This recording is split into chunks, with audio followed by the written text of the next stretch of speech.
जी बिस्मिल्लाहिर्रहमानिर्रहीम। तो बेटा हमने लास्ट कल खत्म किया था सेक्शन 9 पे। That is a very yes important section 9 पे हमने खत्म किया था। हमने उसकी 4 क्लासेस पढ़ी थी। हमने 9A का जिक्र किया था, हमने 9B का जिक्र किया था, हमने 9C का जिक्र किया था, और उसमें हमने ये कहा था, आखिरी बात ये कही थी कि अगर आपकी क्वांटिटी जो है वो 10 किलोग्राम से 10 केजी से क्या जाती है, एक्सीड कर जाती है, तो कम से कम सलाह आपको कोशिश होनी होगी। ठीक है लाइफ जी, इम्प्रिजनमेंट। समझ आ गई बात की। तो ये जो मैसेज मुझे मलिक नवाज रोल नंबर 1 मैंने ये लिंक है ना, जिसको जूम को चलाना थोड़ा सा मैंने सीख लिया। इंशाल्लाह पहले मैं आपकी क्लास लिया करूंगा ना, तो आपसे पहले क्वेश्चन आंसर के सेशन मैंने अभी स्टॉप कर दिया करना। तो हमें हिदायत मिली है कि आप वीडियो को पॉज कर दें और पहले आप क्वेश्चन आंसर करें। पिछले आप लेक्चर का पूछें, बच्चों से नहीं समझ आती तो जी बिस्मिल्लाह, तो ये नाम बताएं, मुझे मेरा काम का पता है, मैं कर लिया करूंगा। ठीक है, आप अपना काम क्या करें। ठीक है, अपना काम क्या करें। ओके सर, ओके अब जी सर। इसमें हमने जिक्र किया था 9A 9B और 9C का। ठीक है, इसके बाद बेटा अगली बात हमने 4 क्लासेस हमने पढ़ ली थी। उसको क्वांटिटी के मुताबिक हमने कहा था कि अगर आपका जो ये है आपका सब्सटेंस या साइक्लोट्रॉपिक सब्सटेंस जो है नारकोटिक्स जो है, उनकी क्वांटिटी इस मुताबिक होगी, तो उनको ये चार्ज होगा। ये था 9 जो मैंने आपको कहा था कि ये सेक्शन जो है बड़ा इंपॉर्टेंट था और इसमें हमें इसकी बड़ी जो थी जरूरत थी। समझ आ गई बेटा बात की। अब नेक्स्ट मैंने, अगर आपके पास तस्वीर है ना बेटा, तस्वीर में मैंने शेयर किया है आपका CNSA का सेक्शन कौन सा जी, 10। कौन सा किया है जी, सेक्शन 10। इसमें वादे तौर पे मैंने ये लिख दिया कि नो वन शेल। ठीक है जी, नो वन शेल जो वर्ड इस्तेमाल हुआ, शेल का मतलब है मैंडेटरी। समझ आ गई बात की। अब इस किस चीज की प्रोहिबिशन है, ओनिंग, ऑपरेटिंग, ठीक है, किस चीज की, प्रेमिसेस और machinery for the purpose of manufacturing. अब वादे तौर पर पहली बात मैंने ये लिखी है, no one shall manage, no one shall own, no one shall operate और कंट्रोल। किस चीज को भला, किसी भी प्रेमिसेस को, किसी प्लेस को, किसी भी इक्विपमेंट को या किसी मशीनरी को। आप इसमें वाज़ेह तौर पर पहले बात वो मना कर रहा है तस्वीर में, तो अगर आपके पास बेटा है सर में, इसमें वो कहता है कि नो वन शेल ओन, ना उसकी मलकियत होगी, ना उसको मैनेज करेगा, ना उसको ऑपरेट करेगा, ना उसका कंट्रोल रखेगा। इस चीज का, किसी भी प्रेमिसेस का, किसी भी प्लेस का, किसी भी इक्विपमेंट ऑप्शनल को या किसी भी मशीनरी का। किन मकासद के लिए, समझ आ गई बात की। पहली बात मैन्युफैक्चरिंग, दूसरी बात प्रोडक्शन। ठीक है, और प्रोडक्शन किस चीज की, कैनबिस की, कोकेन की, अफ्यूम के, अफ्यूम डेरिवेटिव की। सेक्शन 10 जो है कहता है कि कोई भी शख्स किसी प्रॉपर्टी को, किसी भी प्लेस को, किसी भी इक्विपमेंट को या किसी भी मशीनरी को ना मैनेज करेगा, ना ओन करेगा, ना ऑपरेट करेगा, ना कंट्रोल करेगा। किस मकसद के लिए, ना मैन्युफैक्चरिंग के लिए, ना इन 4 प्लांट्स की प्रोडक्शन के लिए। वो प्लांट कौन कौन से हैं, कैनबिस है, कोकेन है, अफ्यूम है और अफ्यूम डेरिवेटिव है। अगर इनमें से कोई शख्स एक भी काम मैनेज करता है, ओन करता है, ऑपरेट करता है, किसी भी चीज को, प्लेसेस को, प्लेस को या इक्विपमेंट को, ठीक है, shall be punishable for the term which may extend to 25 years and not less than 10 years। Section अगर 11 में आगे देखेंगे तो वो पनिशमेंट बता रहा है सेक्शन 10 की। ठीक है बेटा, कि अगर कोई शख्स क्या करता है, कंट्रोमींस करता है किस चीज से, with the provision of the section 10 shall be punishable for the term which may extend to 25 years and not less than 10 years। समझ आ गई बेटा बात की। and shall be liable for the fine not less than 1 million। यानी कि कम से कम सजा आपको कितनी होनी है बेटा, 10 लाख रुपए। कम से कम सजा आपको कितनी मिलनी है बेटा, 10 लाख रुपए। ठीक है, जो उसका फाइन होगा वो कितना होगा, 10 लाख रुपए हो गए। ये है बेटा सेक्शन 10 और उसकी पनिशमेंट। ठीक है, यानी कि किस चीज के तहत, prohibition on owning and operating the premises और द मशीनरी फॉर द मकासद कौन कौन से, मैन्युफैक्चरिंग एंड प्रोडक्शन। यानी कि कोई शख्स इन प्रोडक्ट्स की मैन्युफैक्चरिंग और प्रोडक्शन के लिए कोई जगह, कोई इक्विपमेंट या मशीनरी इस्तेमाल करता है, मैनेज करता है, उसको ऑपरेट करता है या उसको कंट्रोल उसके पास है, तो उसको कम से कम सजा कितनी होगी है, 10 साल। और कम से कम सजा फाइन कितना होना है, 10 लाख, 1 मिलियन। 1 मिलियन से ज्यादा होगा, कम से कम 1 मिलियन होगा। ये है सेक्शन 11 जो इसकी क्या बता रहा है बेटा, पनिशमेंट बता रहा है। ठीक है, उसके बाद बेटा नेक्स्ट है सेक्शन 12। ठीक है, सेक्शन 12 और CNS है। अगर आपके पास तस्वीर है तो दूसरी साइड पे मैंने ये, अगर आपको ये नजर आ रहा है बेटा, ठीक है, क्योंकि मैंने बेटा बार बार इनको ज्वाइन करना पड़ता है। ठीक है, ये सामने बात मैंने ये लिखी है, एक्विजिशन एंड पोजेशन। ठीक है, acquisition and possession of the assets. अब ये बात बड़ी टेक्निकल है। अब ये जो बात मैं आपको बता रहा हूँ ना, ये बात बड़ी, ये जो आपने कल आप उन्होंने मेरे से जिक्र सवाल भी आपने किया था, मैंने कहा था कि नेक्स्ट सेक्शन इंशाल्लाह आ रहा है, मैं आपको बताऊंगा। ठीक है बेटा, अब कोई शख्स क्या करता है, एक्वायर करता है या रखता है किस चीज का पोजेशन। ठीक है, क्या करता है, उस प्रॉपर्टी का क्या करता है, पोजेशन रखता है या उसको एक्वायर करता है, उसको इस्तेमाल करता है या उसको क्या कर लेता है, कन्वर्ट कर लेता है। यानी कि वो तमाम एसेट्स जो वो इन तमाम सब्सटेंसेस को सेल करके हासिल करता है, एक्वायर करता है, उसका कब्जा रखता है या उसको कन्वर्ट कर लेता है, उसको क्या कर लेता है, कन्वर्ट कर लेता है, उसको साइन कर देता है किसी को या उसको ट्रांसफर कर देता है। ठीक है, अब यहाँ पे मैंने लिखा है ये बात डायरेक्टली और इनडायरेक्टली। मैंने कौन सी बात लिखी है, डायरेक्टली या इनडायरेक्टली। ठीक है, आप डायरेक्टली तो बेशक वो अपने नाम रखेगा, पहली बात, इन हिज ओन नेम। दूसरी बात मैंने लिखी है या वो ट्रांसफर कर देता है किसी एसोसिएट को, अपना उसने कोई रखा होता है। ठीक है, तीसरी बात वो करता है किसी भी रिलेटिव के नाम करवा देता है, क्या कर देता है, किसी भी रिलेटिव के नाम करवा देता है। समझ आ गई बेटा बात की। इसी में एक बात आ गई। दूसरी बात उसने ये कही कि अगर क्या करता है, hold and possess on the behalf of other person, यानी कि उसकी अपनी मलकियत नहीं होती लेकिन वो किसी के बिहाफ पे बैठा होता है, यानी कि अगला बंदा जो काम कर रहा है किसी का इन्हीं नारकोटिक्स का करता है और वो अपनी मलकियती कोई एसेट बना लेता है और आगे बंदे को मुकर्रर कर लेता है, तो अगला बंदा उस पहले वाले बंदे के बिहाफ पे क्या कर रहा होता है, उनको मैनेज कर रहा होता है, उनको उसका कब्जा होता है और उसको लुक, उसको जो है वो लुक आफ्टर कर रहा है। दो बातें होगी। तीसरी बात, अगर कोई भी शख्स क्या करता है, कंसील करता है या डिसगाइज का मतलब छुपा लेता है, यानी कि अल्टर कर लेता है। कंसील जो सब सेक्शन सी है वाला सेक्शन 12 का, कि क्या करता है, उसकी ट्रू नेचर को, सोर्स को, लोकेशन को या मूवमेंट को या टाइटल को क्या करता है बेटा, कंसील कर लेता है, डिसगाइज कर लेता है, यानी कि छुपा लेता है, हकायक नहीं बताता। ठीक है, अब सेक्शन 12 में तीन बातें हैं।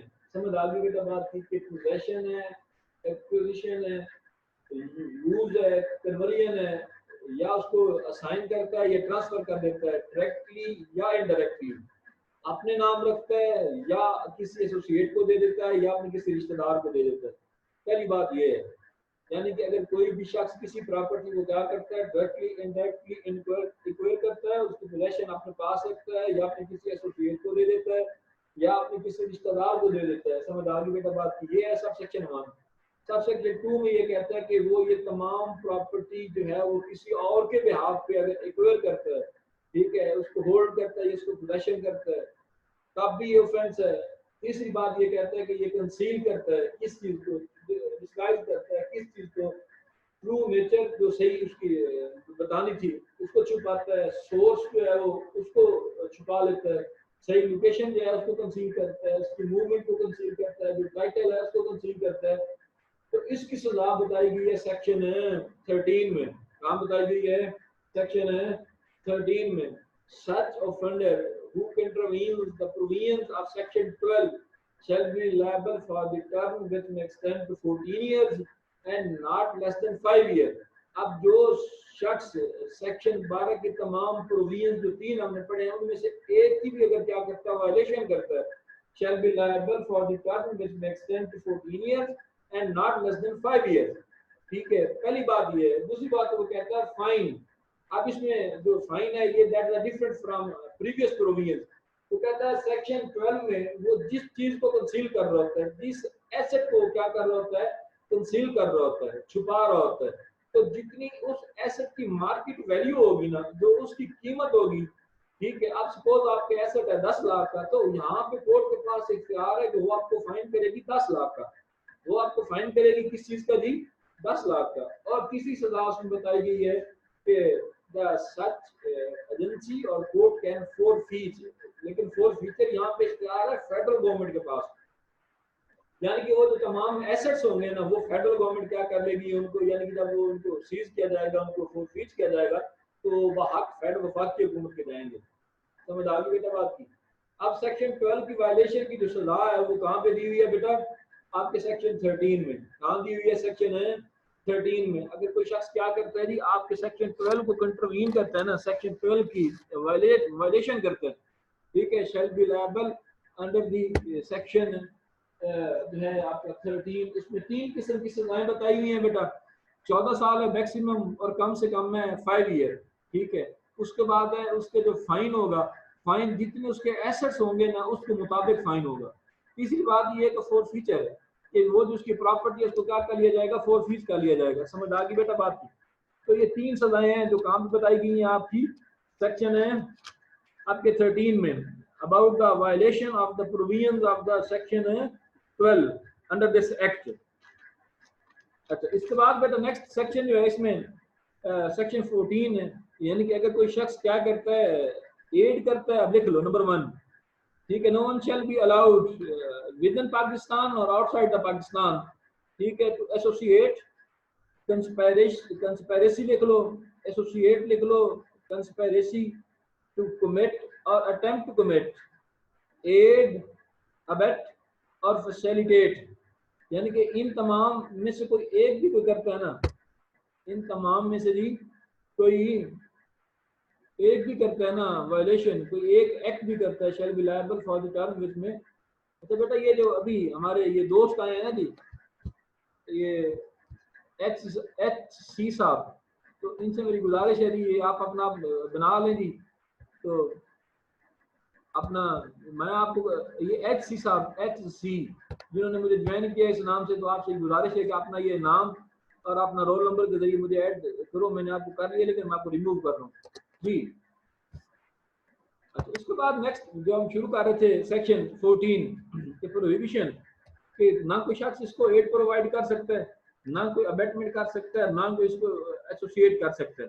समझ आ गई? That is the illegal act under this.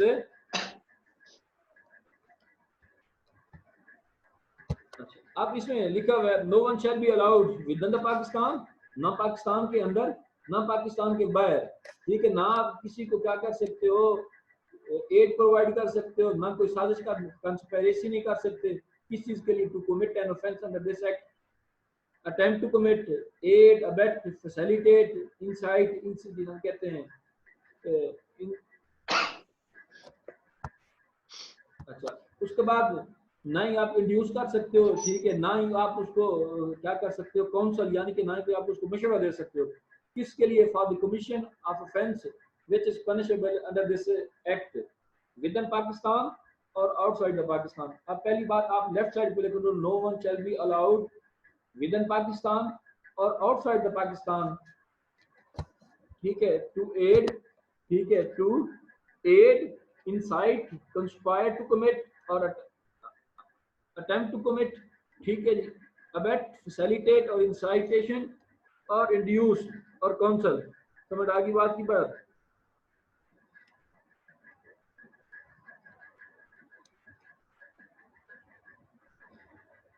इसके बाद बेटा इसकी अगर आप सजा देखोगे बेटा, जो इसमें लिखी हुई है सेक्शन 15, इसकी नीचे एक्सप्लेनेशन भी है, नीचे अगर आप पढ़ोगे तो इसमें लिखा हुआ है कि if he does anything place beyond the limit of beyond the Pakistan would, यानी अगर आप बियॉन्ड द पाकिस्तान भी करते हो तो उसका भी would constitute an offence committed with in Pakistan. का मतलब ये, अगर आपने पीपीसी की बातें याद होंगी कि अगर पाकिस्तान से बाहर भी बैठ के करता है तो उसका मतलब ये है कि उसने would constitute an offence committed with in Pakistan under the laws of such other places an offense relating to the narcotic drugs psychotropic substances। ये तो कह रहा है कि वो भी क्या करेगा कि कोई भी चीज उसने अगर पाकिस्तान के बाहर बियॉन्ड की है ना तो वो भी एक ऑफेंस होगा। तो इसकी जो पनिशमेंट बताई गई है वो है सेक्शन 15। समझ आ गई बेटा बात की? कोई भी शख्स जो है वो कंट्रवीन करता है with the provisions of section 14। समझ आ गई? यानी कि जो हमने पढ़ा था पाकिस्तान पिनल कोड के सेक्शन 116 में, ठीक है, वो भी एप्लीकेबल होगा, ठीक है, ठीक है, जो उसकी पनिशमेंट वहां पे बताई गई है तो उसके मुताबिक जो है इसकी जो है वो सेक्शन वाज़ह तौर पे जो बता रहा है, अगर कोई भी शख्स क्या करता है, अबेटमेंट की जो पनिशमेंट हमने पढ़ी थी 116 ऑफ पाकिस्तान पीनल कोड में, ठीक है। तो उसकी जो भी क्वांटम ऑफ सेंटेंस वहां पे बताया हुआ है, तो यहाँ पे भी सजा उसकी क्या होगी, इसके मुताबिक होगी।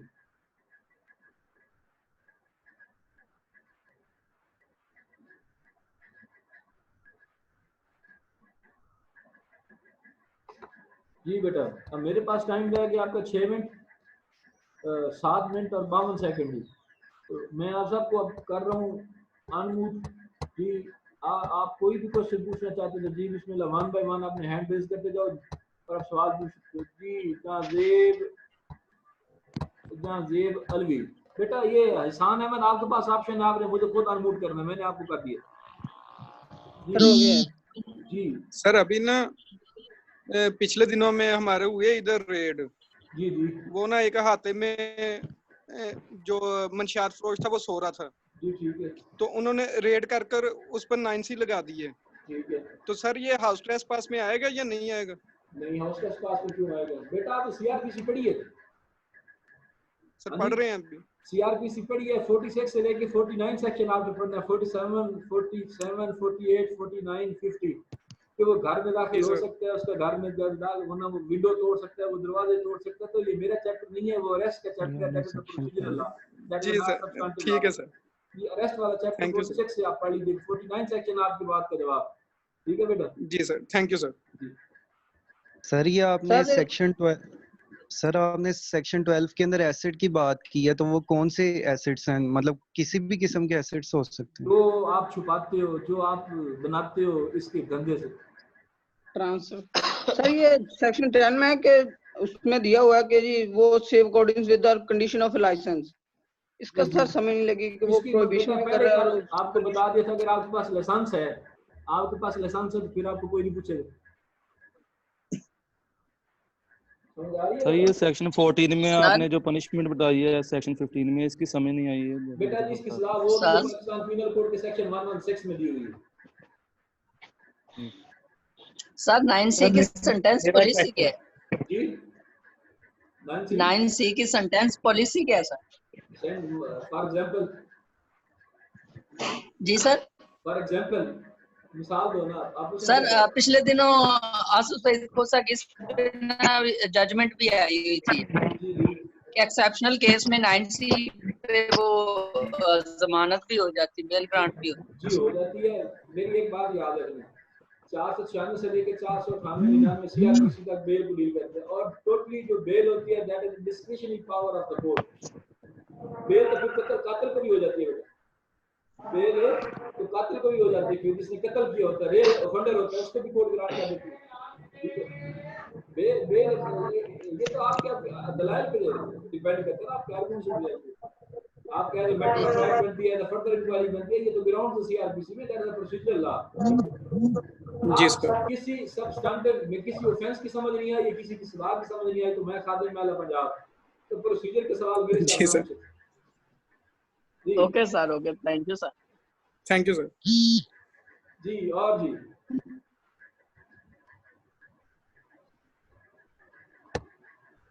ये अली साहब सुन रहे हैं जी? जाजेब अलवी, जाजेब अलवी अली साहब आपके पास इख्तियार है, मैंने आपको अनम्यूट किया हुआ है, आप सवाल पूछ लें। आप यहाँ पे रेज हैंड ना करें, हैंड रेज ना करें, आप सवाल पूछें। बिस्मिल्लाह। अली साहब आवाज आ रही है आपको मेरी? मुझे लगता है अली साहब को अल्लाह माफ करे, कोरोना की साइन आवाज सही आ रही है लेकिन बस डिस्कनेक्ट जैसे नहीं हो रहा अंदर, ऐसे है, बाकी सारा ठीक है। जी बेटा पूछें, क्योंकि बेटा टाइम मेरे पास 4 मिनट है। सर क्लियर है, कोई क्वेश्चन आपने पूछना है, बी फ्रेंडली आप पूछें। अस्सलाम वालेकुम सर। जी वालेकुम सलाम। सर आज कौन सा टॉपिक पढ़ाया? सर सिग्नल नहीं आ रहा था, मुझे आवाज नहीं आ रही थी सर, इस वजह से मुझे पता नहीं चला सर। नासिर बेटा मैंने सेक्शन 10 से लेके मैंने पढ़ाया 14 तक, 14 15 जी जी सर, जी सर। सर ये जो वीडियो लेक्चर रिकॉर्ड हो रहा है ये कहाँ से, कोई यूट्यूब चैनल वगैरह पे डाल रहे हैं सर? आप पोर्टल देख रहे हैं अपना? पोर्टल पे डेली का लेक्चर आ रहा है आपके पोर्टल पर है। Thank you so much sir. Daily का डेली लेक्चर आपने सीआरपीसी वो आप सर के चैनल सब्सक्राइब करें ना। सीआरपीसी पर नहीं आप चैनल का लिंक ही नहीं है सर। जी अगर आप पोर्टल देखेंगे सर ने तो शेयर किए हैं। जी आपके पोर्टल, हर क्लास के पोर्टल पे मेरे हर लेक्चर का लिंक है जी वहाँ। जी बिल्कुल sir.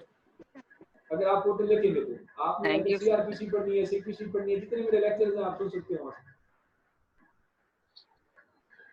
Thank you sir, thank you. जी जो क्वेश्चन आपने पूछना हो बेटा, ये मॉर्निंग वालों में से, ये इवनिंग वालों में से तो बात आपने पूछनी है। पहले भी ऑन द 6 सेमेस्टर आपने बेटा कोई बात पूछनी हो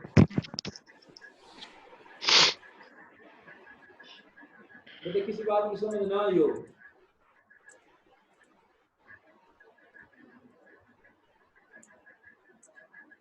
जैद आप सुन रहे हो मुझे? जी सर सुन रहा हूँ। अच्छा कोई बात पूछनी है? नहीं सर आज क्लियर है। बात ये मेरी फिर ये मैं बता दूं, इस क्लास वालों को नोट्स भी दे देना, ठीक है? मैंने नहीं देने इनको, आपने कहना तो मैंने ठीक है सर। नहीं तो मैंने नहीं देने, पहले इनके साथ हम भले करते हैं, ठीक है? ये बना देना, जब बना दो तो फिर ये क्लास वालों को बिल करे तो दे देना, अदरवाइज नहीं कर सकते कंपल्सरी, ठीक है? ठीक है सर, बनाता हूँ सर मैं साथ साथ। इनके साथ सारे शेयर किए हैं मैंने, पहले जो आपने बना दिए। ठीक है सर। शेयर कर लेंगे इनके साथ। ठीक है सर। आप सेल की बैटरी लो। जी और कोई क्वेश्चन जी? सर सेक्शन 14 क्लॉज बी को भी जरा एलैबोरेट कर दें।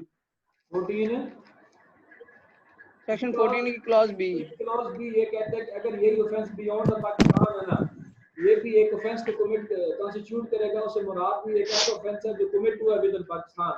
अगर आपको पाकिस्तान पिनल कोड की शुरुआत में सेक्शन 6 और 7 याद है ना चूचू, तो आपका हमने क्या पढ़ा था कि कोई भी क्रिमिनल ऑफेंस जो विद इन पाकिस्तान होता है या आउटसाइड पाकिस्तान होता है, लेकिन उसको ऐसे होता है जो कि दिस इज पनिशेबल इन द पाकिस्तान, तो उसका जो है वो ऑफेंस माना जाएगा, ठीक है? तो इसमें वाज़ेह तौर पे लिख दिया कि कोई एड करता है, कोई इसको कंस्पायरेसी करता है, अटेम्प्ट करता है विद इन पाकिस्तान या आउटसाइड द पाकिस्तान, तो इज एन ऑफेंस। सेक्शन 116 पढ़ोगे बेटा, उसकी पनिशमेंट आपको समझ आ जाएगी। अगर पाकिस्तान के अंदर या पाकिस्तान के बाहर इस एक्ट के अंदर कोई भी आप एक ऐसा एक्ट करते हो जिसकी सजा बता दी गई है, that is a punishable under this act. जी और बस जी बेटा कोई क्वेश्चन? Thank you sir. कोई क्वेश्चन पूछना आपने? अच्छा एक आप सब ने मेहरबानी करनी है, ये जो सीआर से वहां है आपकी क्लासेस के, ये जीआर है, आपसे मेरी रिक्वेस्ट है कि बेटा आपने ना मुझे मेरा डेली का जब मेरा लेक्चर अपलोड हो जाया करे ना, आपके पोर्टल पे लिंक आ जाया करे, तो आप मुझे शेयर किया करना सर आज का लेक्चर आपका अपलोड हो गया, ताकि मुझे भी क्योंकि काफी क्लास है मेरे पास, ये इन मामला में। जी सर ठीक है। चलिए जी, thank you very much. Thank you very much okay sir. Sir, अल्लाह थैंक यू हाफिज। सर, अल्लाह हाफिज।